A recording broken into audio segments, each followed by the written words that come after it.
Friends, nerds of a feather, it is Thursday. You know what that means? It is time to re-enter the Virginian Vault here on Piercing Pop Culture. Today we are continuing on with our journey through Season 3. Last week we took a brief detour into the archive to talk about Season 2, and I'm sure I'll have a few more of those coming shortly. This week we're taking a flying leap at Season 3, Episode 27, Farewell to Honesty.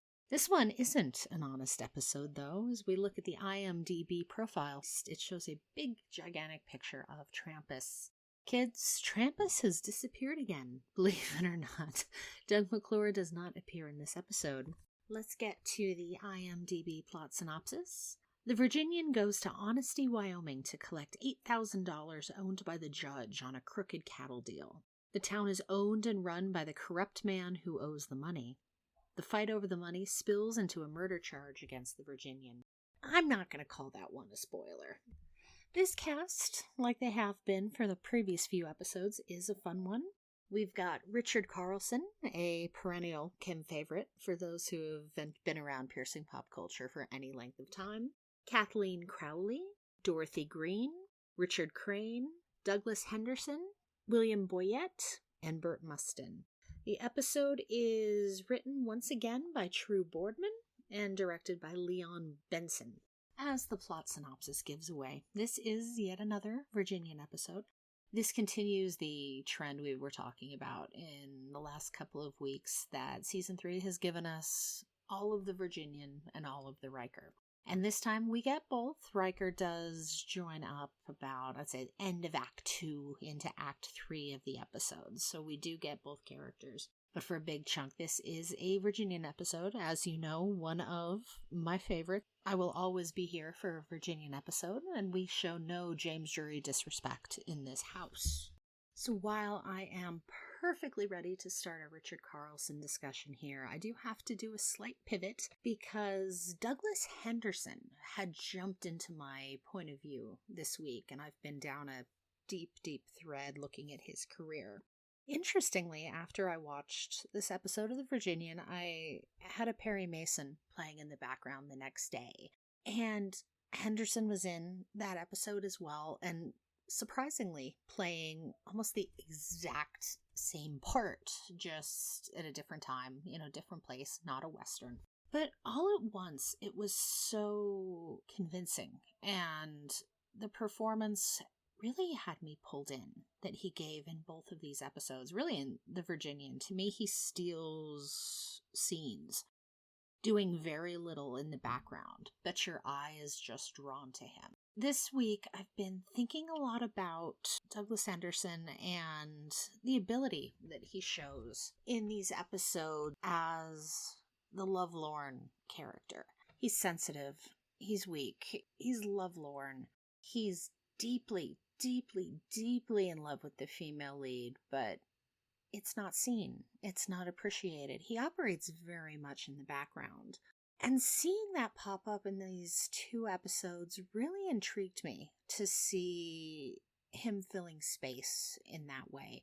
Admittedly, he's a name that I was not familiar with going into this episode, even though I knew I'd seen his face.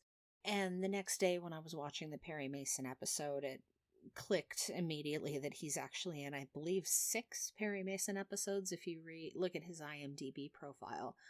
So I know I'd seen him before, and then Wild Wild West fans are probably yelling at their speakers because he does recur in that series as well. His is a name and a career I really want to dive more into, especially seeing a role player like this. I don't even know if I'd consider him a character actor, but he's such a working actor and fulfilling what is clearly such a defined emotional role in not only The Virginian, but in Perry Mason. And it happens in multiple Perry Mason episodes. We see him filling this very direct emotional archetype.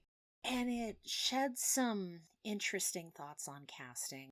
I already have such a fondness for working actors, and these are the names, these are the performances that it chronically frustrates me that don't get enough love. I'm very much perched on top of a Douglas Henderson deep dive, so I might be talking about that later. Stay tuned. This really is a working actor kind of episode. Not necessarily the characters, not always the characters.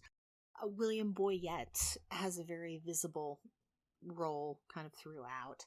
He is one who, when you talk about those actors who always play authority figures, Boyett is one.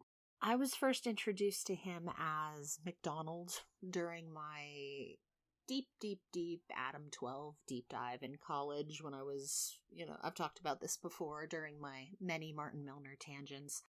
And he plays a very similar role this time around. He's, the stoic bartender, a very William Boyett part.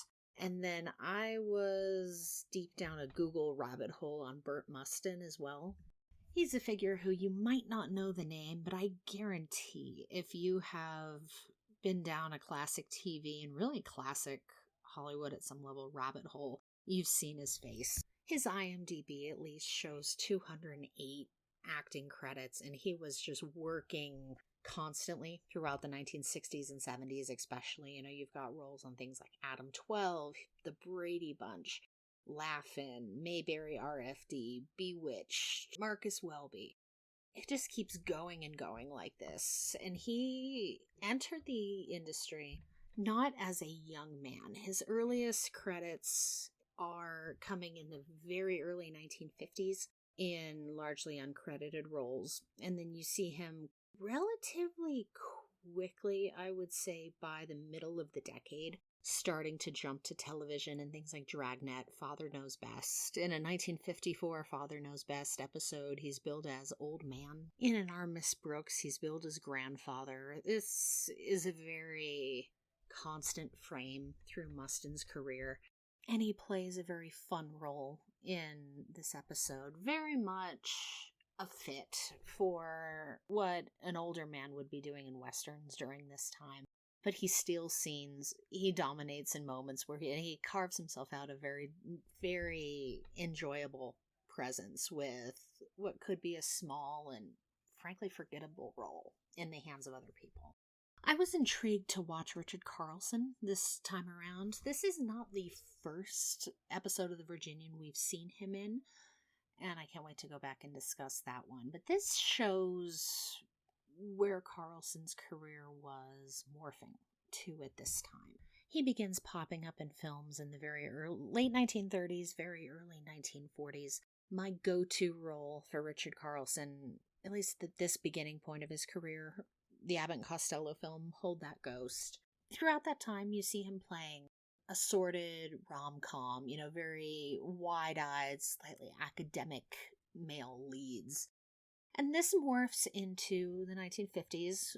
We see him in his probably most notable role that most people remember him in, The Creature from the Black Lagoon. And then again into the 1960s, where he spends, I would say, a lot of his time on television. This is, like I said, not the first time he pops up in The Virginian. And it shows where he was shifting.